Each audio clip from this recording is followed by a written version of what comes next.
The first financial reports of the presidential cycle are out for all of these candidates. There are some clear winners and a bunch of losers. Let's break it all down and what it means for the candidates. Coming in at the very bottom of the pack on the Republican side, former Texas Congressman Will Hurd. He raised $270,000. Now, if you're running for president and you raise $270,000, that's the equivalent of running for Texas Student Council. And I'm kidding a little, but that's not going to cut it, folks. I don't think that it's going to be a surprise to anybody that he didn't pull in a big number. But between the polling threshold and the donor requirements, the closest that Will Hurd is coming to the debate stage in Milwaukee is attending a Brewers baseball game.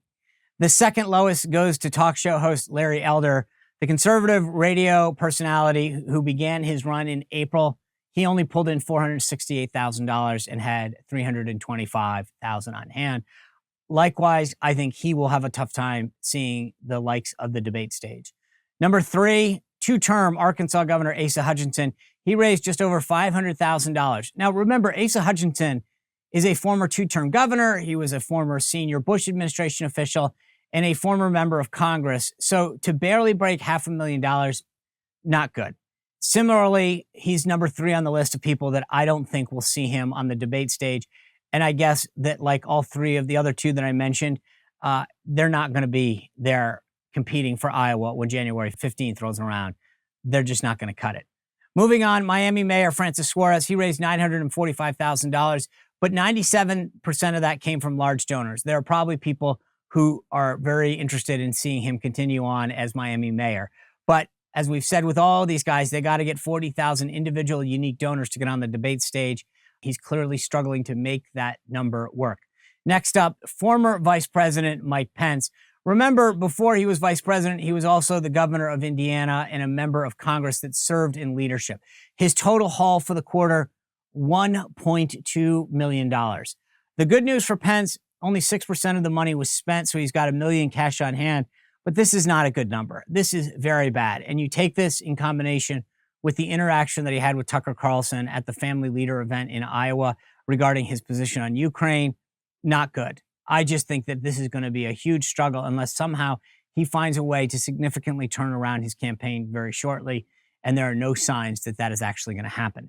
Moving on, two-term governor from North Dakota, Doug Burgum, he put up a big number. It was really impressive, $11.7 million, especially after being in the race for only 3 weeks. But, and there's a big but, of that total, $11.7 million, 10.2 of it, he actually wrote the check for. And he has already spent $8.1 million. But I want to make a point with this because when people put in their own money, that's not the same. I mean, it's still a dollar, but it's not the same in terms of showing support that it is when you raise it from the grassroots or other donors. Moving on, though, former New Jersey Governor Chris Christie, he raised $1.6 million this quarter. Not a tremendous number, but his burn rate is particularly low. He only spent $66,000, and he's all in New Hampshire, where relatively speaking, the media market is a little bit cheaper than it is if he were going in and trying to compete in multiple states. So he might not need as much money, but $1.6 million is not the biggest, most impressive haul they could have put on the board. Former governor from South Carolina, Nikki Haley, she raised an impressive $5.3 million and has $6.8 million in the bank. That is a decent showing, and I think that someone to watch. Moving on in South Carolina, though, Tim Scott, the junior senator from there, he raised $5.9 million and has $21.1 million on hand. Now, why does he have $21.1 million on hand? Well, here's his secret. He's not writing himself a check, but he's transferring money from his Senate campaign. Again, an impressive haul, but one we need to watch. Can he actually raise money from large and small donors that show support for his campaign? My big standout from the quarter, though, goes to Vivek Ramaswamy. He raised $7.7 million. Of that, he loaned himself $5 million, but that means that he raised almost $3 million from donors. That shows that he does have a decent amount of support out there. So it's going to be interesting to watch where he goes in the next quarter. Coming in at number 2, though, Florida Governor Ron DeSantis. His total haul, $20 million. But there's a lot of buts here, right? The first is $3 million of that 20 is earmarked for the general. Well, what do I mean? When you ask a donor to max out, half of that money has to stay designated for the general election. Only half of it can be spent for the primary. If you don't become the nominee, you can't touch that money. That's a problem for him. Number one, because he can't touch the money. Number two, because the donors are maxed out. They can't give anymore. That's a problem.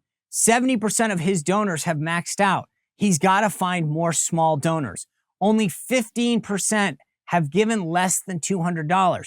He needs more of those donors going into this next quarter if he wants to show that he has broad-based support. Coming in and clocking in at number one, no surprise, folks, President Donald Trump. He raised $17.7 million in the campaign this quarter, 15 of that coming from a joint fundraising campaign committee. The campaign is now saying that they raised $35 million this quarter through his campaign and his joint fundraising committee. The key to Trump is that he's not reliant so much on the huge donors. He's got recurring small donors that are very, very loyal and committed to giving to him. These are folks that give one type that'll give you the 50, the 100, the 200, that show that he has some real support. But the other big three to watch, I think, going into next quarter, Haley, Scott, and Ramaswamy. The question is, can they break out? Are they willing to go from that second tier status, maybe up to a number one? Who knows? With that first debate coming up, though, this is their chance to make a breakout moment. We'll see if any of them can do, or if this is really going down to a two-person race, or maybe it comes down to a one-person race really early. Tell me what you think, though. Well, if you enjoyed this video, click the like button, subscribe, and ring the bell to make sure that you never miss another video.